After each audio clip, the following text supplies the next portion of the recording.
Love you too लल्ले।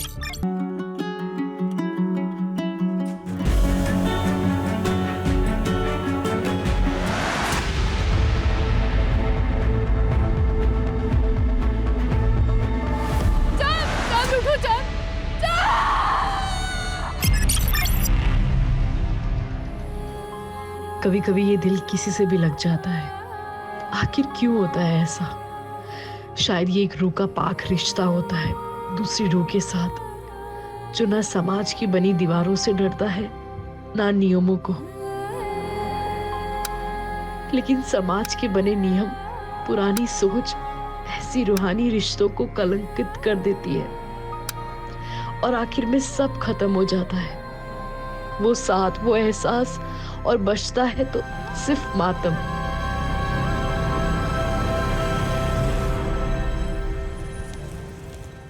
अब्दुल काका। हाँ चांद बेटा। सब तैयारी हो गई है? हाँ चांद बेटा, सारी तैयारियां हो चुकी है। डिनर में किसी भी चीज की कमी नहीं रहनी चाहिए, और हाँ, मीठे में शेर खुरमा जरूर रखिएगा।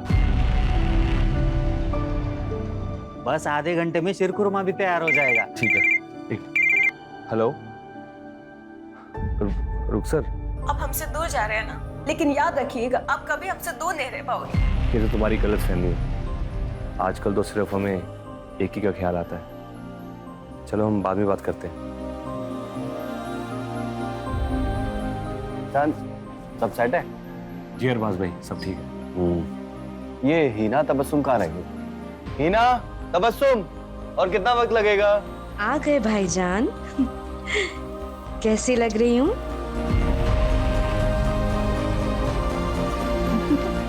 भाभी,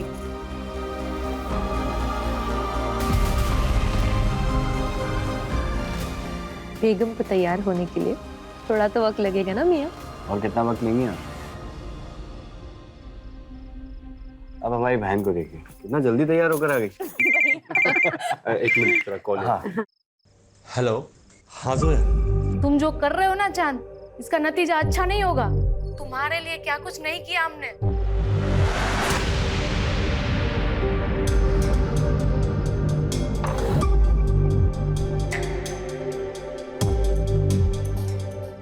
हेलो। हाँ जोया। अरे एक मिनट सांस तो ले लो। ऐसा कुछ नहीं जैसे तुम सोच रही हो। एक मिनट बाद में बात करते हैं। हेलो। हाँ डिम्पी। हम अपनी जान दे देंगे चांद, अब मुझसे बर्दाश्त नहीं होता। अरे प्लीज अब नहीं यार, फंक्शन होने में कुछ ही देर बाकी है। तुम पर भरोसा करके मैंने बहुत बड़ी गलती कर दी। अब रुको, हम बाद में बात करते हैं।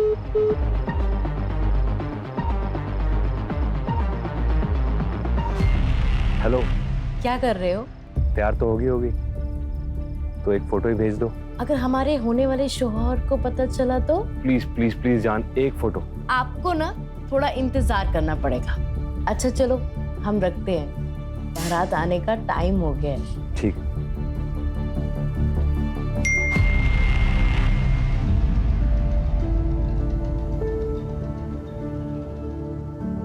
ये हो गए तैयार हमारे दूल्हे राजा। हमारी दुल्हन तैयार हो गई? हाँ हो गई, चलिए अंदर।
चांद चांद चांद भैया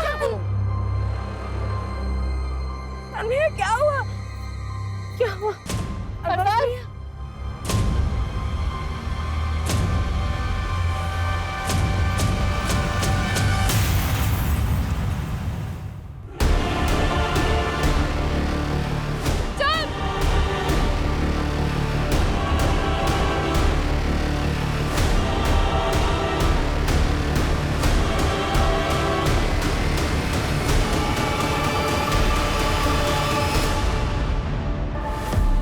चांद उठो चांद चांद तुम मुझे ऐसे छोड़ के नहीं जा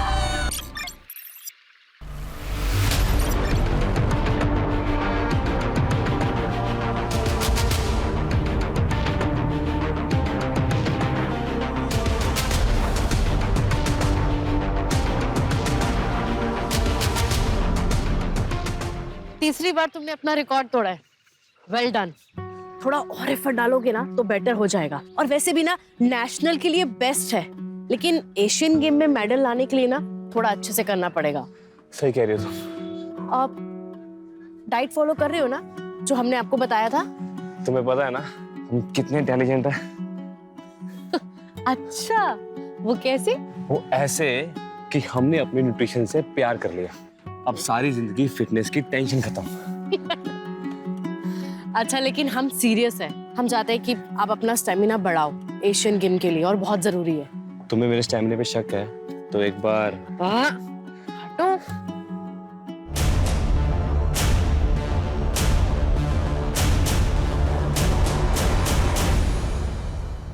सर वो ईद की छुट्टी ली थी इसलिए हम। अच्छा, छुट्टी ली थी तो ये क्या है? सोशल मीडिया पर ये वीडियो चल रहा है। डीएसपी साहब ने ऑर्डर पर बुलाया तुमको। पुलिस ट्रेनिंग ग्राउंड पर ये सब करोगे? एक मिनट, डीएसपी साहब ने ये वीडियो कैसे देख ली? क्या सारा दिन इंटरनेट पे वो सर्फिंग करते रहते हैं? क्या कहना चाह रहे हैं? देखिए सर, हम सब अच्छे से जानते हैं, अगर आपकी कोई हमारे से प्रॉब्लम है तो खुल के बताइए।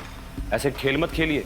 दोस्ती और दुश्मनी सब खुल के करते हैं हम। और ये मत भूलो कि हम तुम्हारे सीनियर हैं। बस इतना कह रहे हैं कि दोबारा ऐसा नहीं होना चाहिए, समझे? जा सकते हो। जी, लेकिन एक बात याद रखिएगा, आप हमें चाहे कितने भी नापसंद करते हो, ऐसे छोटे मोटे बहाने करके आप हमें सस्पेंड नहीं करा पाएंगे। कुछ बड़ा ढूंढ के आइएगा। सर सर जी क्या हुआ बताइए। हमारा नाम रीना है। हमारे नेशनल कॉलेज के पास एक बार है जहाँ पर कुछ लोग हमेशा नशे की हालत में लड़कियों के साथ छेड़छाड़ करते रहते हैं। इस बार का मालिक भी हमारे साथ बदतमीजी करता है। क्या नाम है बार का?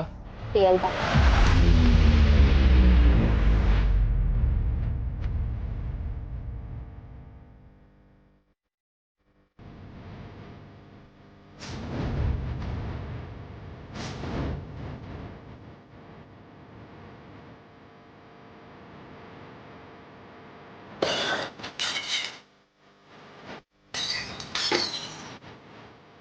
दिमाग खराब है क्या तेरा? हाँ, इस बोतल का दाम तेरा बाप भरेगा?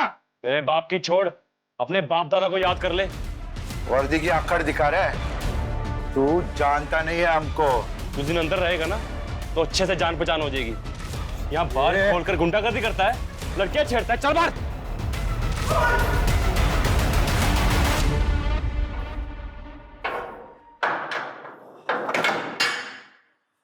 ये सब क्या चांद?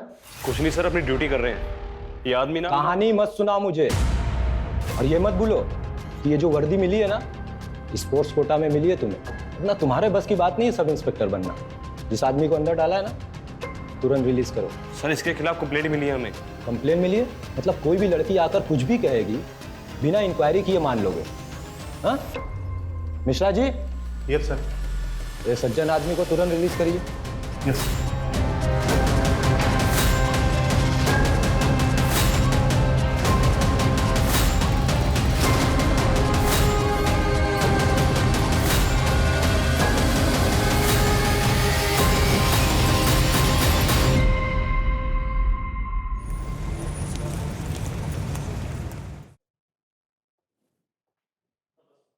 चलिए निकलिए मेरे घर से। आपकी हिम्मत कैसे हुई यहाँ आने की? हाँ निकलिए। तबस्सुम, मैंने आपसे कितनी दफा कहा है मुझे नहीं आना है आपके साथ घर वापस। मानते हैं हमसे गलती हुई, लेकिन नाराजगी छोड़ो और हमारे साथ चलो। कब तक ये मायके में पड़ी रहोगी? जुगनू वो यहाँ पड़ी नहीं है, तबस्सुम का भी घर है ये। चांद, वाह, अपने ही बहनोई की गिरबान पर हाथ डाला। शर्म, हया, तहजीब सब भूल गए। ये भी भूल गए कि अपनी बहन के शौहर से किस तरह से बात करते हैं। इससे तो मेरा भी ये जूता बात करेगा। अगर तू नवाब के खानदान का है तो हम भी कोई सड़क सोट कर नहीं आए। हमारे अब्बू अमीमानंद के कालीन के सबसे बड़े व्यापारी हैं। यही बात तबस्सुम की, तो आज नहीं तो कल हम इसे लेकर जाएंगे।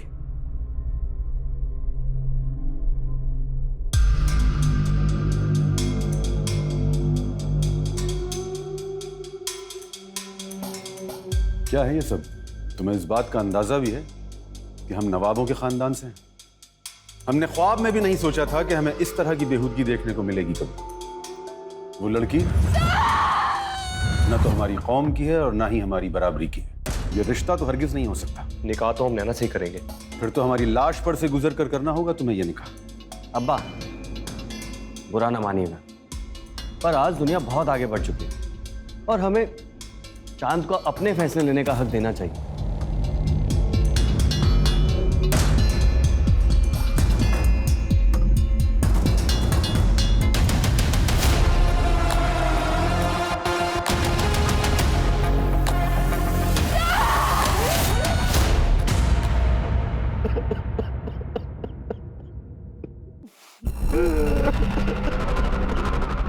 अरे जैसा भी था हमारा साला था, हम सबको छोड़कर चला गया। जब तक पोस्टमार्टम नहीं हो जाता हम हमारे भाई को नहीं दफनाएंगे। बस हमें पुलिस में खबर करनी चाहिए। चांद जवान था, सेहतमंद था, स्पोर्ट्समैन था। उसको कैसे हार्ट अटैक हो सकता है? मुझे यकीन नहीं हो रहा। क्या चाहते हो तुम? अपने बेटे को दफनाने से पहले हम उसके जिस्म के टुकड़े टुकड़े कर दें। डॉक्टर ने डेथ सर्टिफिकेट दे दिया है, अब किसी पोस्टमार्टम की कोई जरूरत नहीं।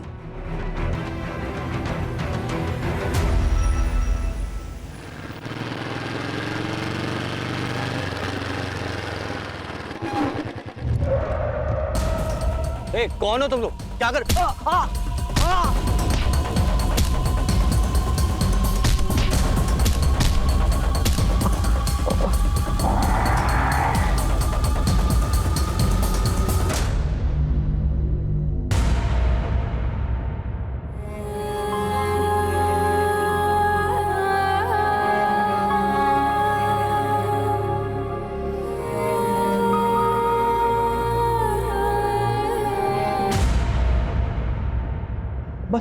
चांद को ऐसे कैसे हार्ट अटैक आ सकता है? चांद जवान था, सेहतमंद था, स्पोर्ट्समैन था।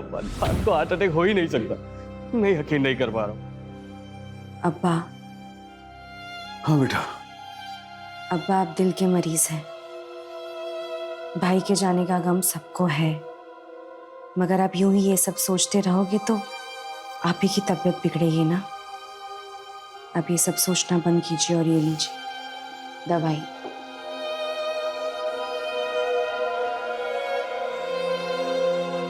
आपको आपकी तबीयत का ख्याल रखना है।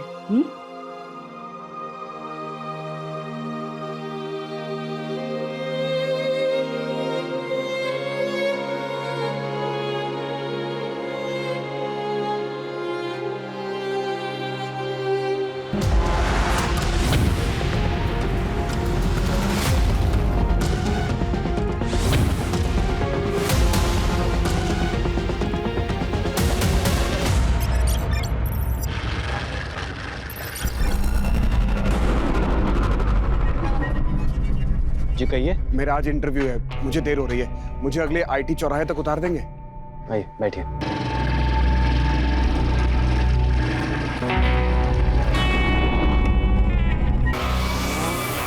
बस यही रोक दीजिए। Thank you sir, thank you so much.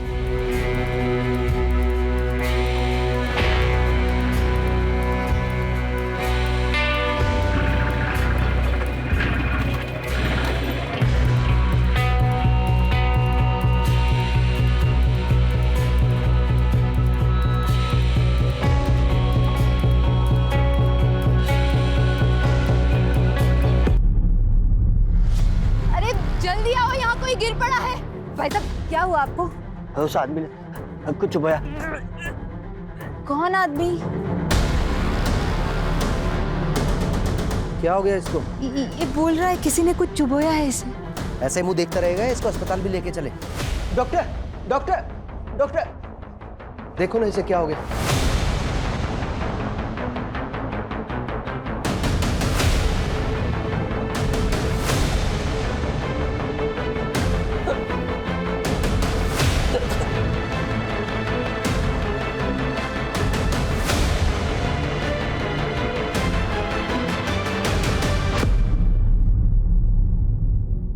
I am sorry, पर ये नहीं रहे।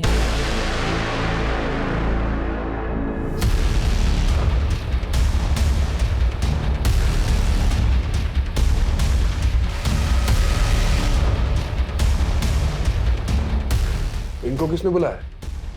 मैंने बुलाया सर, मुझे केस हार्ट अटैक का नहीं लगता है। Hello doctor.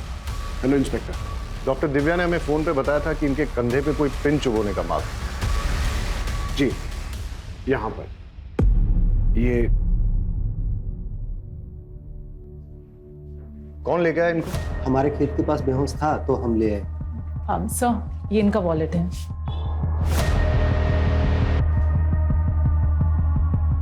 नवाब अरबाज कुरैशी, उन्नाव। फैमिली को इन्फॉर्म करो और बॉडी को पोस्टमार्टम के लिए भेज दो। Right sir.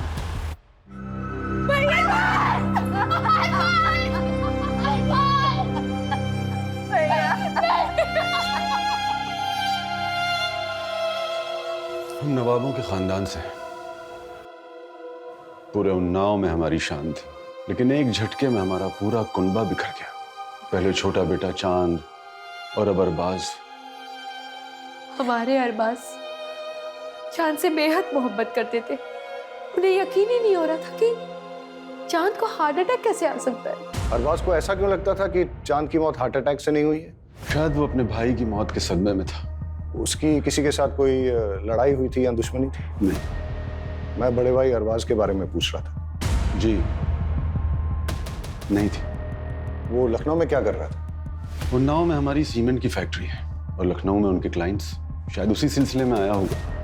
इंस्पेक्टर साहब, हमको लगता है कि हमारे अरबाज का जरूर कोई दुश्मन होगा, क्योंकि जब कुछ दिन पहले वो घर पे आए थे ना, तो किसी ने उन्हें बहुत मारा था।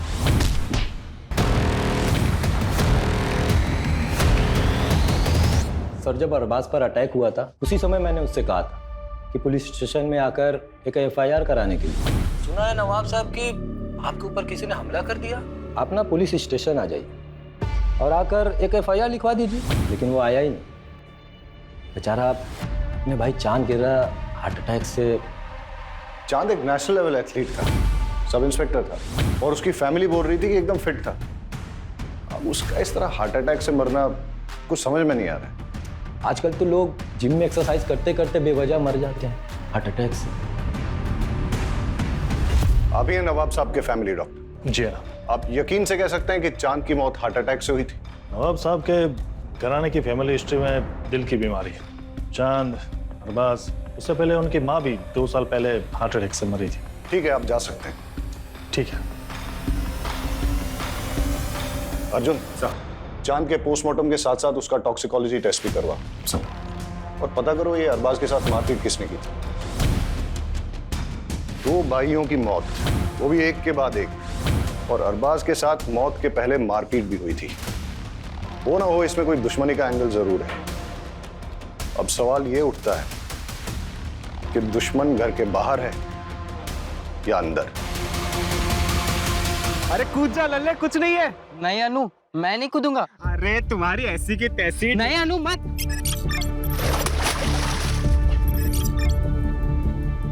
अरे नौटंकी बाज।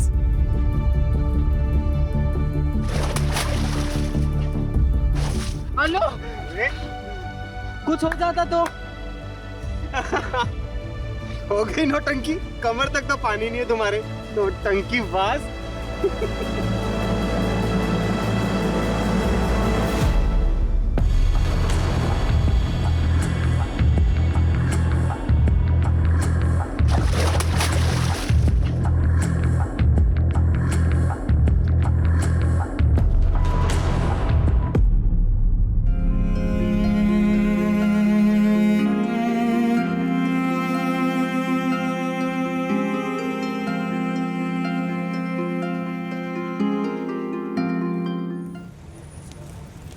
बहुत प्यार करते थे वो हमसे, लेकिन गुस्से वाले भी थे। हम उन्नाव पुलिस वालों को कह कह के थक गए थे कि चांद को हार्ट अटैक नहीं आ सकता है। हम खुद पेशे से न्यूट्रिशनिस्ट हैं, उनके खाने पीने में कड़ी निगरानी रखते थे हम। अभी अभी आपने बताया कि वो व्यवहार से थोड़े गुस्सैल थे, तो उनकी किसी के साथ कोई अनबन जिसके बारे में आप जानती हैं? शायद हमारी शादी, हम दोनों अलग अलग धर्म के थे और इस शादी के खिलाफ बहुत से लोग थे। मेरे कुछ घर वाले और चांद के कुछ जानने वाले लोग। ऑनलाइन तो हमारे रिश्ते का मजाक भी बना था। ये देखिए,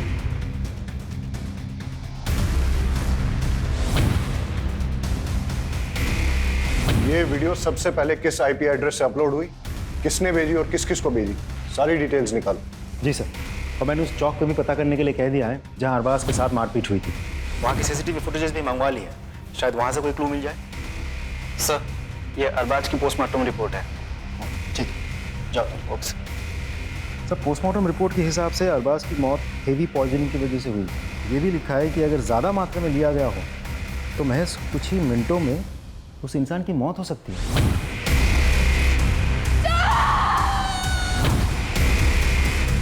पता करो ये जहर कहां से प्रोक्योर किया जा सकता है। और हाँ, अगर अरबाज की मौत जहर देने से हुई है तो हो सकता है कि चांद को भी ऐसे ही मारा गया। अर्जुन, चांद हमारे डिपार्टमेंट का ऑफिसर था, उसके कातिलों को छोड़ेंगे नहीं। लेकिन सर, हम पता कैसे करेंगे?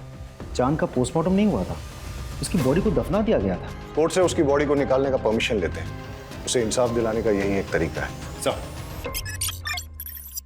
लल्ले, लल्ले, पागल पागल है क्या? क्या कर रहा है तू ये? अनु, मुझे माफ कर दे अनु। माफ कर दे? क्या किया क्या है तूने? मेरी एक गलती की वजह से हमारी दोस्ती टूट गई। वो इतनी छोटी सी बात के लिए लल्ले तू हमारे बचपन का प्यार, बचपन की दोस्ती सब भूल जाएगा? बेवकूफ इंसान, इधर आ।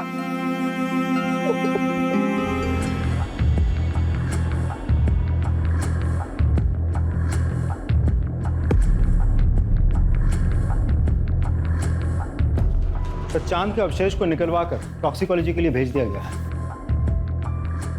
हमारी फोर्स का होनहार ऑफिसर था, फिर भी मरने के बाद भी उसे चैन नहीं मिला। इंस्पेक्टर राकेश के साथ चांद की कुछ प्रॉब्लम चल रही थी। अपने राकेश साहब जो है ना, बड़े साहब, खाने पिलाने वाले आदमी थे, और चांद साहब एकदम सीधे साधे। उनके बीच में कुछ तो झगड़ा चल रहा था। सुन, जो फाइल के पन्ने पलट रहा है ना, बंद कर दे, और जो कर रहा है ना, वो भी करना बंद कर। हम क्या कर रहे हैं सर? सस्पेंड करा देंगे तुझे। नहीं करा पाएंगे सर। आखिर उड़ते हुए तीर को कौन न्योता देता है? चांद और उसके बड़े भाई अरबाज दोनों ही जुगनू और तबस्सुम की तलाक करवाने के पीछे पड़े थे। इससे तो मेरा अब ये जूता बात करेगा, क्योंकि वो दोनों जुगनू को पसंद नहीं करते थे। क्या प्रॉब्लम थी जुगनू के साथ? जुगनू ने झूठ बोल के शादी की थी। न वो नवाब है और ना ही पैसे वाला। दिन भर आवारागर्दी करता रहता है, अयाशी करता रहता है। पता करो ये जुगनू कहाँ टिमटिमाता है। Right sir.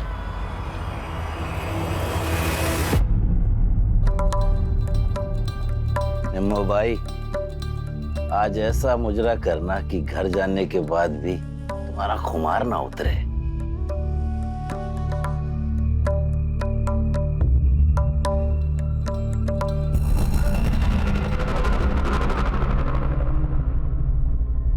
यहाँ तो ताला लगा हुआ है।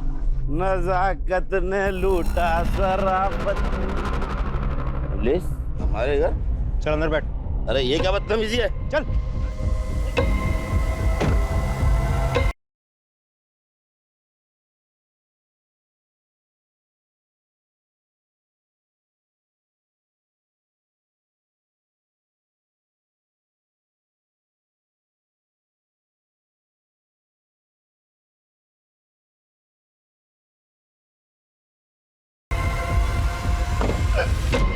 जनाब, हमने कुछ नहीं किया है, बस हमें हमारी बेगम हमारे घर में चाहिए।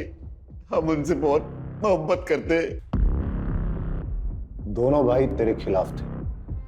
चांद जो कि पुलिस ऑफिसर था, पहले तूने उसको मार दिया, और साथ ही साथ नवाब साहब की प्रॉपर्टी का एक हकदार कम कर दिया, और फिर मौका मिलने पर उसके बड़े भाई अरबाज को भी रास्ते से हटा दिया तूने।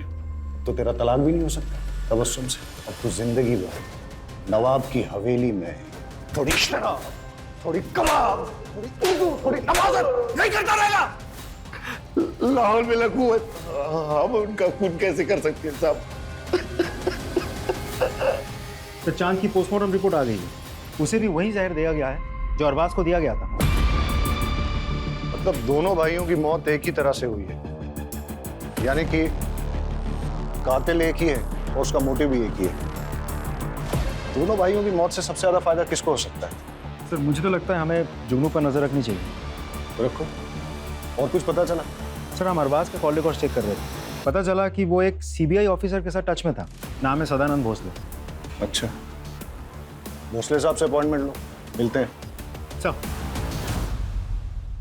तुम्हारे सोशल मीडिया का पेज नैना और चांद के खिलाफ हेट स्पीच से भरा है, क्यों भाई, क्यों किया ऐसा?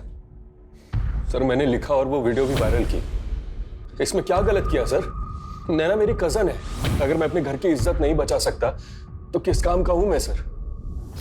ये लोग हमारी बहन बेटियों को भड़का रहे हैं सर। इसलिए चांद को रास्ते से हटा दिया, मार दिया उसको तुमने? गुस्सा तो बहुत आता था उस पे, ऐसे देख के खून खौलता था, लेकिन मैंने उसे नहीं मारा सर। हमारे पास आई विटनेस है जिसने तुमको चांद के साथ लड़ते हुए देखा है। अबे हीरो, चल निकल यहाँ से, वरना तेरी सारी रंगबाजी यहीं निकाल दूंगा। मार लो।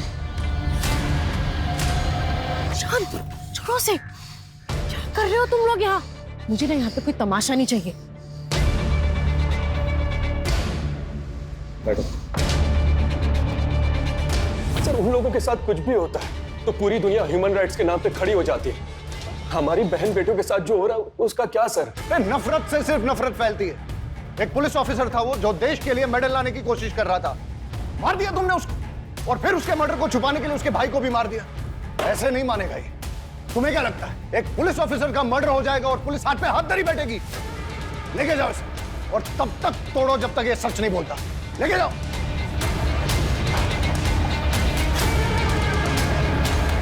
सर खबरों से पता चला है कि अरबाज की मौत से पहले उसके साथ जो मारपीट हुई थी वो बबलू के आदमियों ने की थी। उठा के लाओ बबलू को।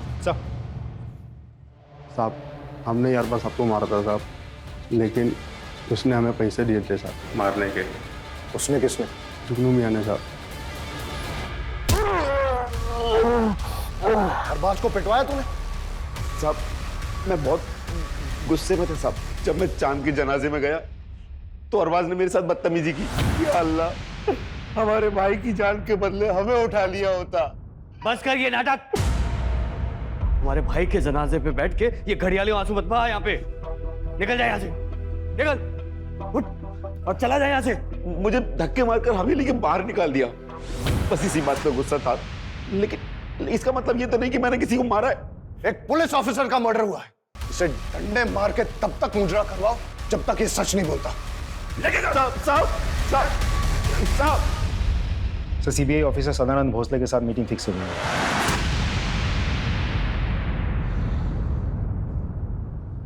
अरबाज ने मुझसे बात की थी, वो चाहता था कि उसके भाई के मर्डर की इन्वेस्टिगेशन सीबीआई करे, लेकिन सीबीआई ऐसे किसी केस को कैसे ले सकती है? मैंने उसे लोकल पुलिस स्टेशन में जाकर एफआईआर दर्ज कराने की बात की थी। सब इंस्पेक्टर चांद का मर्डर केस काफी पर्सनल है सर हमारे लिए। एक पुलिस ऑफिसर को मारा गया और उसके बाद उसके बड़े भाई का भी मर्डर किया गया, और अभी भी हमारे हाथ में कोई ठोस कड़ी नहीं लग पाई। Anyways, thank you.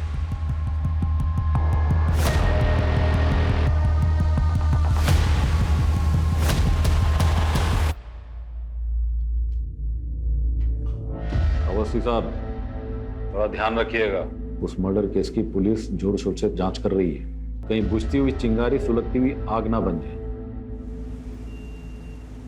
केस के लिए जरूरी है इसलिए तुमसे पूछ रहा हूं, क्या तुम्हारे और चांद के बीच में फिजिकल रिलेशंस थे? नहीं सर, हमने डिसाइड किया था कि जो करेंगे शादी के बाद करेंगे। लेकिन आप ये सवाल क्यों पूछ रहे हो? इससे उसकी मौत का क्या वास्ता है? जांच में हमें यह पता चला है कि चांद उन्नाव के बाहर एक केमिस्ट से रेगुलर तौर पे सेक्सुअल परफॉर्मेंस की दवाइयां खरीदता था।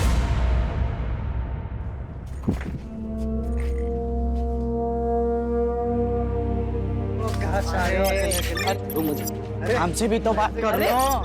क्या कर रहे हो?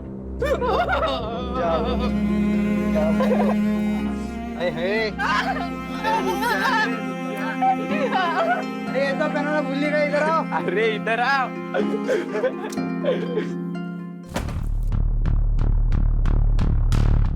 इंस्पेक्टर साहब, आप लोग यहाँ? आपकी हवेली की तलाशी लेनी। सर्च वारंट है हमारे पास। अर्जुन सर, सर्च करो।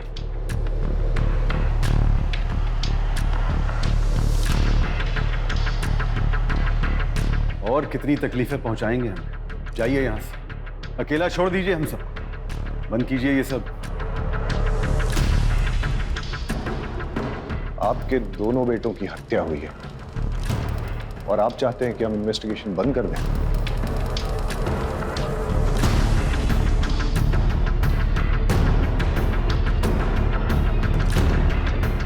सर, चांद के कमरे से ये मोबाइल और ये फाइल मिली।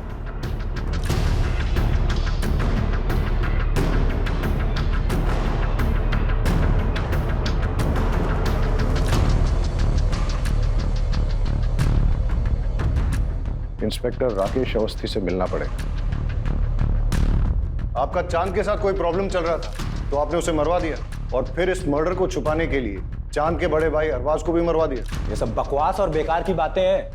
ये डॉक्यूमेंट्स देखिए, चांद ने ये सबूत इकट्ठे किए थे कि 6 महीने पहले एक लड़के को आपकी कस्टडी में टॉर्चर करते हुए आपने उसे मार डाला।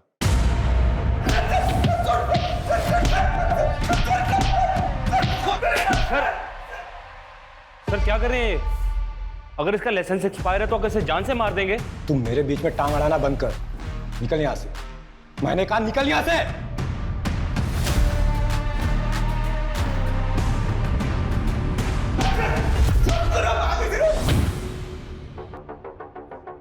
नहीं सर, किसी ने उसे हाथ भी नहीं लगाया था।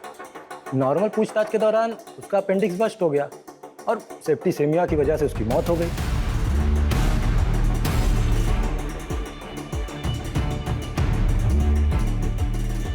हम ना छोड़ेंगे नहीं तुम्हें। एक मासूम की जान ली तुमने। तुम्हारा असली चेहरा ना सबके सामने लेकर आएंगे, ये हमारा तुमसे वादा है। हम आपसे बहुत इज्जत से पेश आ रहे हैं, तो ये मत भूलिएगा कि हम आपके बराबर के ऑफिसर हैं। सीमा लांगी या लांगने की कोशिश की तो बात डीएसपी तक जाएगी।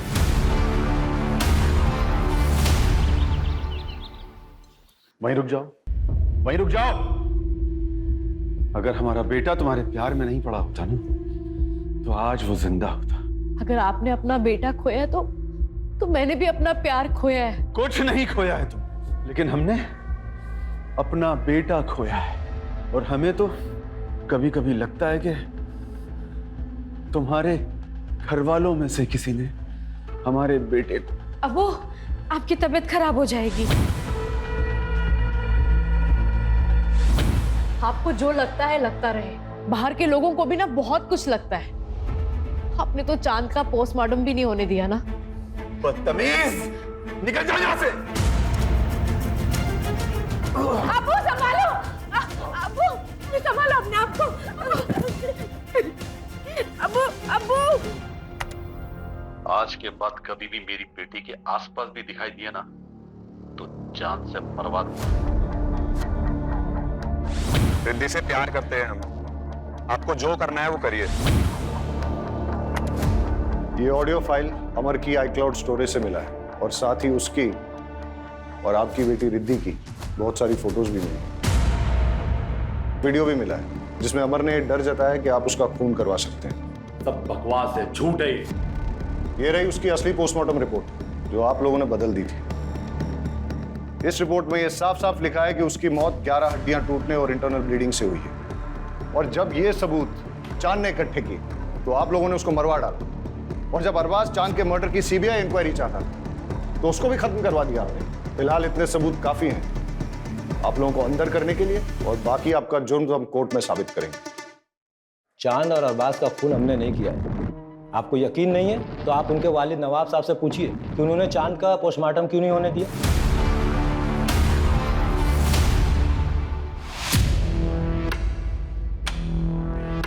कैसे हैं इकबाल साहब? ठीक है। अभी हमें जब पता चला कि इकबाल साहब को हॉस्पिटल लेके आए तो हमने सोचा कहीं इनके साथ भी ऐसा ही तो नहीं हुआ जैसा इनके बेटों के साथ। नहीं सर, नवाब साहब को सिर्फ दिल की बीमारी है। नहीं, उनकी जो लेटेस्ट रिपोर्ट्स आई है उसके हिसाब से लग रहा है कि बहुत दिनों से उन्होंने अपनी दवाई नहीं ली। मगर अब्बा तो उनकी दवाई हमेशा वक्त पर लेते थे और हम हमेशा उनकी दवाई अपने साथ ही कैरी करते थे। वक्त पे वक्त अगर जरूरत पड़ गई तो आप हमें 2 मिनट दीजिए, हम लेकर आते हैं।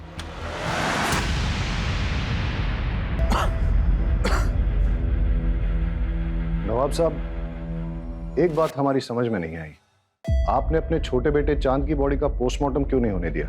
बचपन से जिसे दिल से लगाकर पाला, पोसा, बड़ा किया, उसके टुकड़े कैसे होने देते? ये रही दवाई। दे दीजिए मुझे।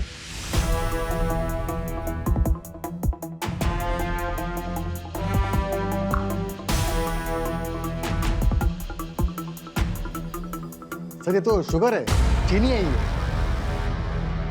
कौन देता था इन्हें ये दवाई?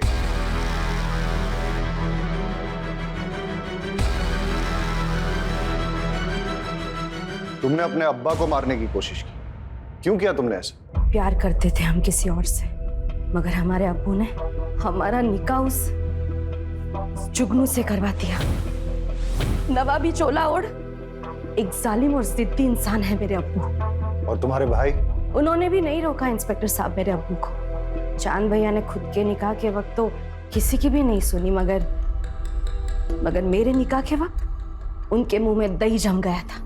नफरत हो गई थी हमें उन सब से। अच्छा हुआ दोनों मर गए, काश मेरे अब्बू भी मर जाते। मर गए या तुमने मरवा दिया? नहीं इंस्पेक्टर साहब, चाहने में और करने में फर्क होता है। हमें नफरत जरूर थी मगर हमने नहीं मारा उन्हें, सच्ची।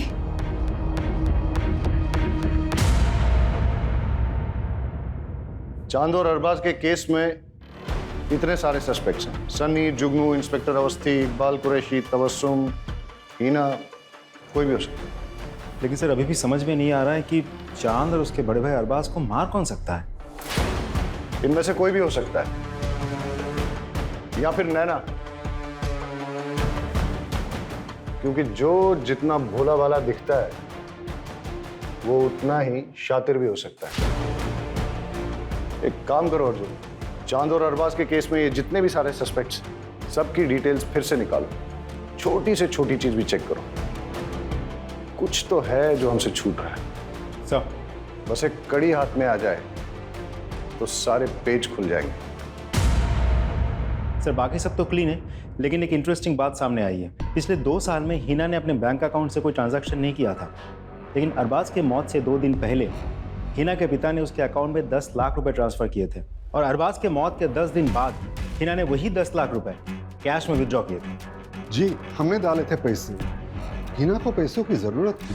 अरबाज के बिजनेस में काफी नुकसान हो गया है, इसीलिए कुछ पैसे की जरूरत थी। कितने पैसे बेटा? करीबन 50 लाख के आसपास। आपने वो 50 लाख रुपए शौहर को बचाने के लिए इस्तेमाल किए या शौहर को प्रॉब्लम में डालने के लिए? मतलब अरबाज के मरने के 10 दिन के बाद आपने वो सारे पैसे निकाल लिए कैश में, क्यों और किस लिए? घर में जरूरत थी इसलिए। हमने नवाब साहब से भी बात की और तबस्सुम से भी। आपने घर पे न तो वो पैसे किसी को दिए हैं और ना ही घर के खर्च के लिए इस्तेमाल किए। कहाँ इस्तेमाल किए वो 50 लाख? आपने अपने पर्सनल क्लिनिक के लिए नए इक्विपमेंट खरीदे। हाँ तो सर इसमें क्या क्राइम हो गया? ये क्राइम तो नहीं है, लेकिन ये 50 लाख रुपए आपके पास आए कहाँ से? मेरे पैसे हैं, मैंने जमा किए थे। चलिए वो छोड़िए, ये बताइए, आप तो लखनऊ में प्रैक्टिस करते हैं, तो फिर आप जिस दिन चांद की मौत हुई उस दिन उन्नाव में क्या कर रहे थे? जिस ऑटो में आप बैठ के गए थे और आपने जो उसको ऑनलाइन पैसे ट्रांसफर किए थे भाड़े के तौर पे, उसका रिकॉर्ड भी है हमारे पास। और उस ऑटो वाले ने हमें ये बताया कि आप ऑटो में वेट कर रहे थे, जब चांद की बारात आई तभी आपने उसे छोड़ा। हम उस जहर तक भी पहुंच गए जो आपने लैब टेक्नीशियन संतोष सिंह से खरीदा और जिस जहर को आपने चांद और अरबाज में इंजेक्ट किया। डॉक्टर साहब अब तो सच बोल दो, मैंने दोनों का खून किया।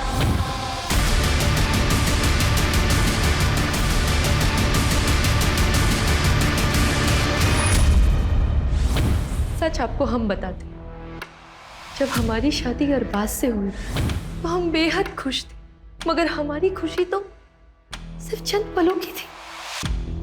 शादी के बाद हमको एहसास हुआ कि अरबाज हमसे प्यार नहीं करते।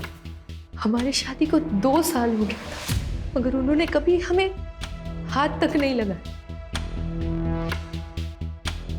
हमें उन पर शक होने लगा। एक दिन फिर अरबाज बाहर जा रहे थे, तब हमने फैसला किया कि आज इनका पीछा करेंगे।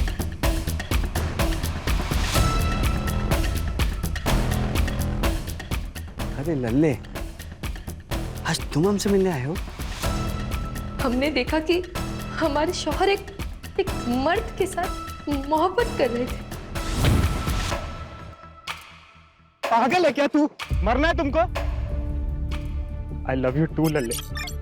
जब तुमने मुझे एकदम से किस कर लिया था तो मैं घबरा गया था। मैं अपने आप को एक्सेप्ट नहीं कर पा रहा था मैं। पर सच बात तो यह है कि आई लव यू टू। लेकिन अनु, दुनिया हमें समझ नहीं पाएगी। हमें कुछ करना पड़ेगा। अगर मैं दुनिया के सामने मर जाऊं तो? पागल है क्या तू? नहीं, मैं लखनऊ जाके रहूंगा। तुम आते रहना मुझे मिलने के लिए, किसी को कुछ नहीं पता चलेगा। जब हमने अरबाज से कन्फ्रंट किया तो उन्होंने हमें थप्पड़ मारा। हम पूरी तरह से टूट गए थे।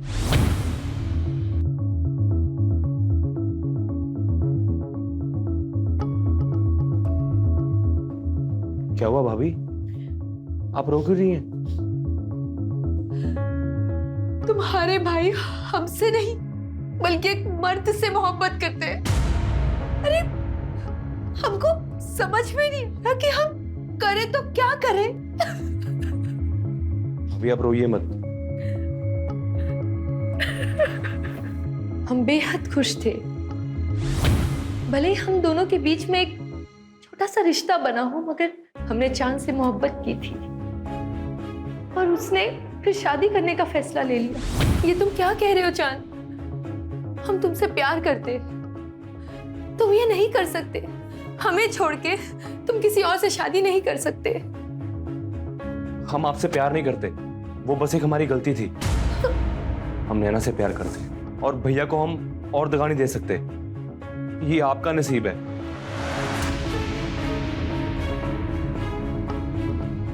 एक भाई ने हमें तन्हा कर दिया और दूसरे ने हमारा प्यार किसी और को उठाकर दे दिया। ये देखकर हमारी इतनी ठेस पहुंची कि हमारा दिल पत्थर का बन गया साहब।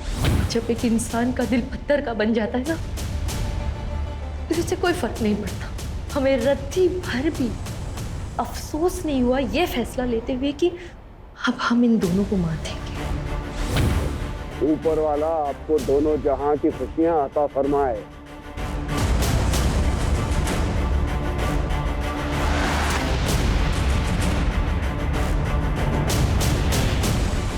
अरबाज को उसके भाई के खून के बाद तड़पते हुए देख के बहुत खुशी हो रही थी हमें, मगर अरबाज के सर पर तो अपने भाई की मर्डर की इंक्वायरी करने का भूत सवार हो गया। बस फिर क्या, अरबाज और उसके भूत दोनों को साथ में दफना दिया। जी कहिए। मेरा आज इंटरव्यू है, मुझे देर हो रही है। मुझे अगले आईटी चौराहे तक उतार देंगे?